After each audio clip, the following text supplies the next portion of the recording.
And welcome to Mike Ferry TV, the week of June 15th. Gosh, it's hard to believe that we have almost half the year gone.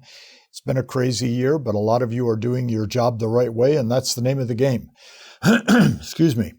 I had a couple interesting requests this week. I had two brokers, not related or didn't know they were both requesting the same thing, that said to me that they use the Mike Ferry TV a lot of times to help train some of their newer licensees on how to sell real estate.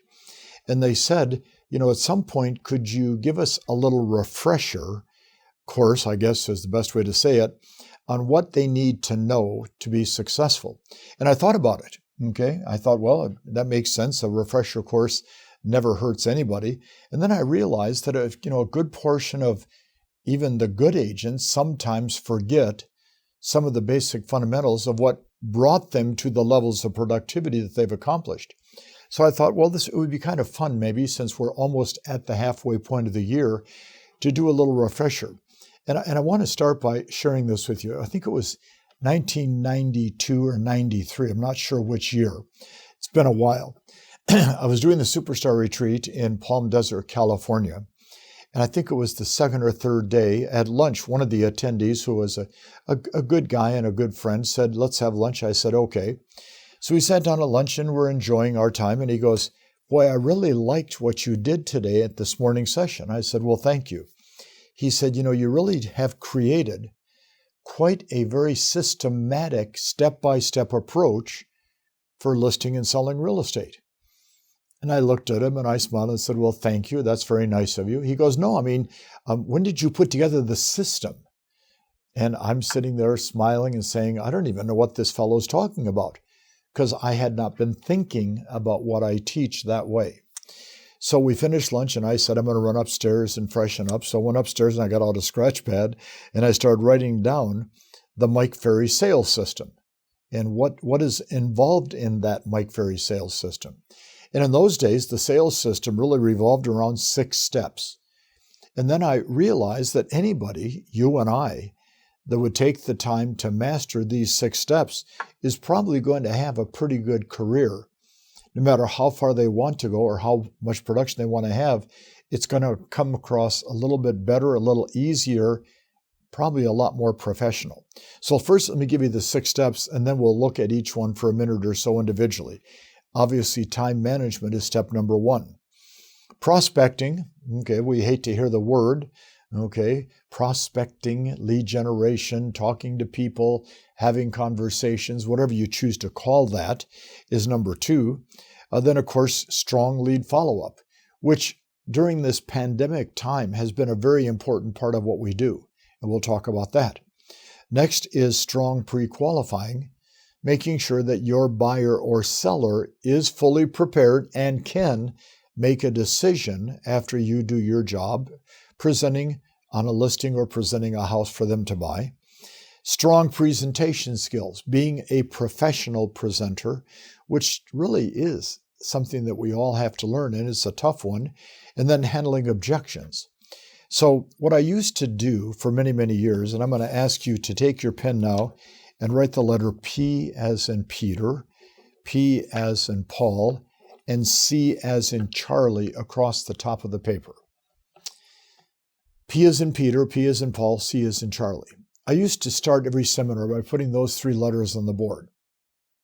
And then I would say to the audience, first P is for prospect, Peter, Paul is for present, and C, Charlie, is for close. And then I would ask the audience, let's do a vote. And everybody has to vote which is the most important step of these 3. And 99% of the time, everybody would pick prospecting as the most important step, which I certainly understood. So I would ask the audience, why did you pick prospecting? Well, how can you possibly present and close if you don't have a good prospect? Logical, makes sense. So probably 80% would pick prospecting, 19.9% would pick the close. And I would say, may I ask why? Well, if you don't hammer them down and get the signature and get the pen in their hand, if you don't get the signature, you can't do a deal. Made sense.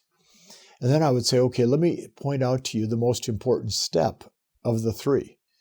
And it was the center P for Paul, or presentation.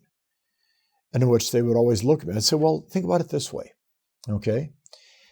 You see a for sale by owner, you drive by, you don't stop. Why? 99% of the time, if you're honest, we don't stop because we don't know what to say when we get up and knock on the door. So the lack of presentation skills keeps us from prospecting. And then I said, if you make a very compelling presentation, do people want to buy your product or service? To which they would say, of course. I said, therefore, the stronger we are in how we present to the needs of the buyer and seller, the faster they will sign a contract. So therefore, the close is the natural ending or dependent upon the strength of the presentation. So watch this example. Infomercials for years became a big thing on TV. And I used to enjoy watching them because I was fascinated that in 25, 28 minutes, they could present a product that probably nobody really had a great need for, build up the desire, and then do a close to get you to buy it. And I never, ever bought anything from an infomercial. And some good friends of mine own a company called Guthrie Rinker Corporation. And, they have a great company. It's huge. They're one of the infomercial kings in the industry. And I would watch their infomercials because it was so good at their presentation style. And then one night, don't ask me why, I woke up at like 2 o'clock in the morning and, I'm awake. So I take the clicker, turn on the TV, and there's a couple infomercials. And I didn't think too much about it. About 4 days later, I get about 4 packages at the door. In my crazy haze of being half asleep, I bought 4 or 5 items that I didn't even need. Why? Because of the presentation. So what I want you to think about is the presentation skills could be the most important of the 6 steps, with the last step being handling objections and closing. So let's take a quick look at each step. Time management. I'm just going to say a few words on each step. Either we control our time or the world controls our time. Which way do you want it to be? Do you want to have control of a schedule? Do you want to work Monday, Tuesday, Wednesday, Thursday, Friday, maybe half day Saturday? Are you willing to put little blocks, block 1 for prospecting, block 2 for lead follow-up, block 3 for pre-qualifying, block 4 for presentations? Are you willing to go that far to help yourself become more productive? Because if you're not controlling your schedule, the world around you is controlling your schedule. How often in the office have you been there for a couple of hours and never done anything productive? And you're going, what happened to the day? And what happened was you were distracted by what is called the great distractions that take place in every business every day. Either we control our schedule or the world does. Prospecting.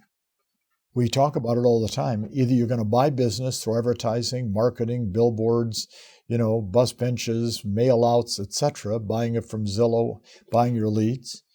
Or you're going to wait for them to find you by sitting in the office, hoping the phone rings. Here's the phone. Hello, I'm there, if somebody calls.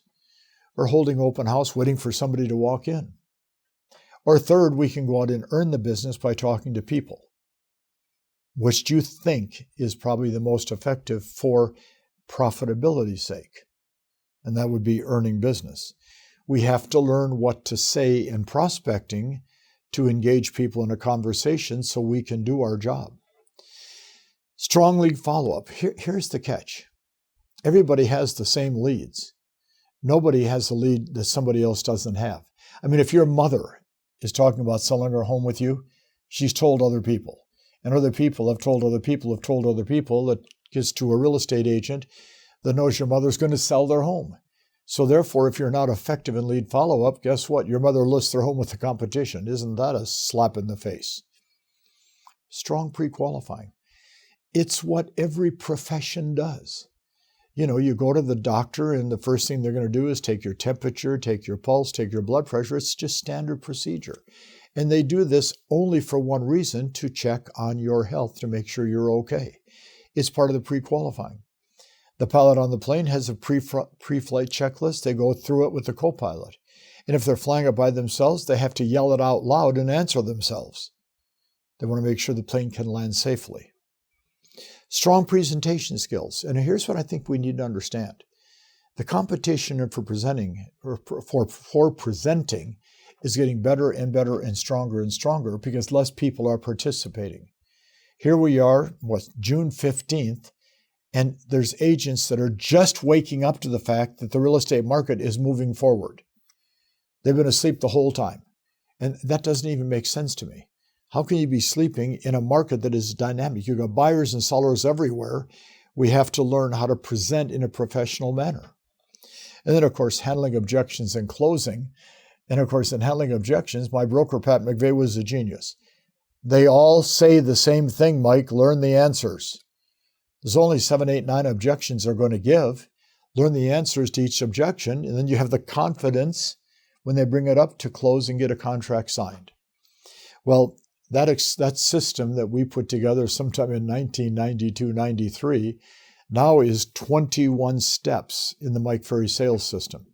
And I invite you to go online. It's all free. Download the material, look at that stuff, decide what you have to learn. If you're a new agent, prepare by going to the scripts for each of the steps to support the step. If you're an experienced vet, get back into role-playing, get back into accountability, get back in with your mastermind group. If you're a superstar because you follow a system, whatever that system may be. Don't stop. So I'm looking forward to the fact this is going to be a great summer for all of us. It's going to be the kind of time we've been waiting for since really the 1st of March when this whole thing started. The pandemic is getting closer to an ending. The safety protocols that you all have are in place and being used. Have a great week. See you next week.